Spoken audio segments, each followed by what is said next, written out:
পাবনার সাথিয়ায় অগ্নি নির্বাপক যন্ত্র রিফিল করার সময় বিস্ফোরণে এক ফায়ার সার্ভিসের গাড়ি চালক নিহত হয়েছে।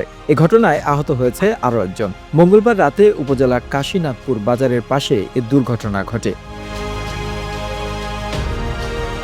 নিহত আব্দুর রাজ্জাক সিরাজগঞ্জের শাহজাদপুর উপজেলার বাঘাবাড়ি শেলা চাপড়ি গ্রামের সালাম মোল্লার ছেলে। তিনি কাশীনাথপুর ফায়ার সার্ভিস স্টেশনের গাড়ি চালক ছিলেন।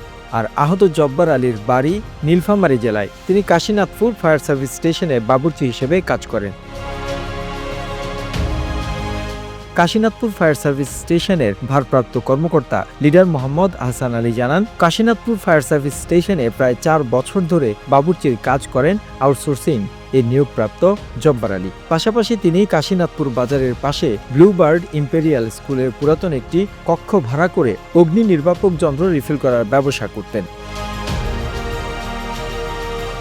বাবুর্চি জব্বারের সাথে বন্ধুত্বপূর্ণ সম্পর্ক ছিল গাড়ি চালক আব্দুর রাজ্জাকের। রাতে মোটরসাইকেলে আব্দুর রাজ্জাককে নিয়ে ব্যবসা প্রতিষ্ঠানে যান জব্বার। সেখানে অগ্নি নির্বাপক যন্ত্র রিফিল করার সময় হঠাৎ বিস্ফোরণ ঘটে।